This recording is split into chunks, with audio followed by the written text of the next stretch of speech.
key, I think, issues with most founders when you're building the business is cash flow. And talk about you mentioned it in some of the articles as well, where cash flow obviously was constantly a thing about managing the cash flow, and it should be.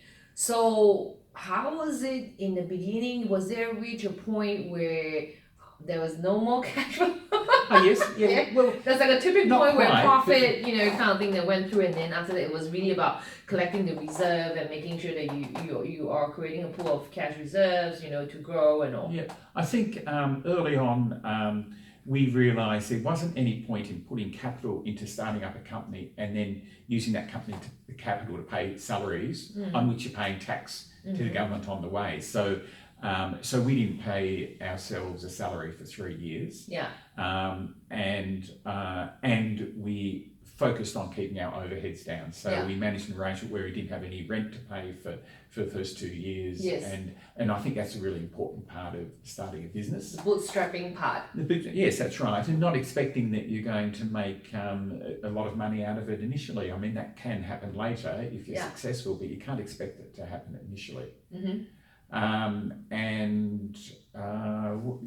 The cash flow where you reach some point. And then so we're in a fortunate business that people pay in advance for our product. Okay. So you pay before you go travelling. Yeah. So, but we were very conservative in that people would pay to go on a tour with us 60 days before it leaves.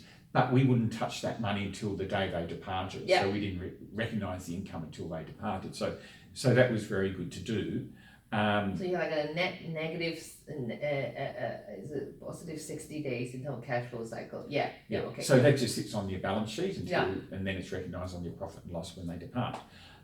So that helped. But in the early days, we were very short of cash, and we had one big expense each year, which was producing a brochure and getting a brochure printed. Really? And so, which has really stretched us a lot of the time. But what we would do is we'd talk to the printers and say in advance and say, can we pay 50% on delivery of the brochure and 50% in 3 months' time? And they would always be comfortable with that, and that always worked for us. Mm-hmm. Later on, after we'd been going for like 14, 15 years, through the 2000s, we had lots of issues that created cash problems, such as SARs and bird flu and the global financial crisis. It was one after the other. Yeah. And I think through that period, we developed resilience and learnt of the need to make profits and have a store of cash for those bad times. Yeah. But also learning that you need to act quickly. Okay. And so now we're facing the coronavirus. Correct. And while we've cancelled our trips to China for the next 6 months and our trips to Iran for the next 6 months, that's not a big percentage of the business. Right. But we're already taking actions to conserve cash. Yeah. And conserve cash, protect the business and protect our employees. Yeah. Talk about, you've mentioned in some articles as well about, when, some of the crises happened that was unexpected, because of market or the diseases outbreak of SARS. What was some of the measures you took, with regards to retrenchment? So twice we've been through this, where we've felt that just reducing expenditure wasn't going to save us enough money to protect the business. And so we've gone to our staff and asked them to voluntarily take a 10% decrease in salary. And with senior managers perhaps taking 20% decrease in salary. And both times we've had, I think it's about 65% of our staff taking that up and being willing to do that. And the reason we want to do it is because we don't want to make people redundant, because it's an awful thing to do, but also the incidents are only going to be continuing for a certain amount of time, and then you need those people again, and you don't want to have to go and start recruiting from scratch. Yes. If you can have everyone still there, working a little bit less, well, so much better. Yes. And so as well as taking 10% pay cut, people, we encourage people to take all their leave, so they had 0 leave left. Anyone who wanted leave without pay could go and have leave without pay. So lots and lots of things. And so that reduced pay continued for about 3 months. And then in case of SARS, it was back to normal. So we put their salaries back to normal. And at the end of that financial year, it ended up that the company had made a profit anyway. Right. So we paid back all the foregone salary to all our staff, plus a bonus, like an interest payment on top of bonus on top to say thank you.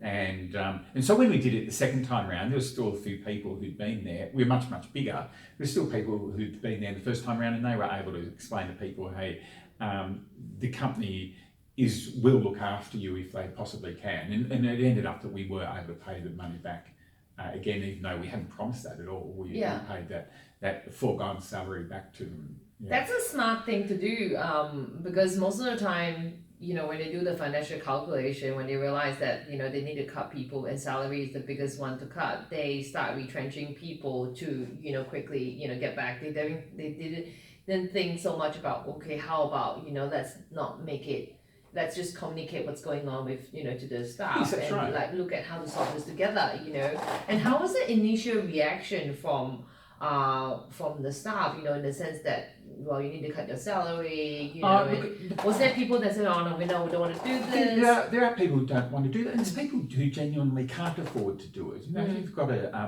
if you're paying a house and you've got a family, you may not be able to afford to do that. But a lot of people, when we explained in detail exactly why we wanted to do it, and when we showed them all the other actions we were taking, then they accepted, because they're not going to do it if they still see that the senior manager flying all over the place and doing those sorts of things. But he was saving money wherever we could in the business, and so they were willing to contribute to that.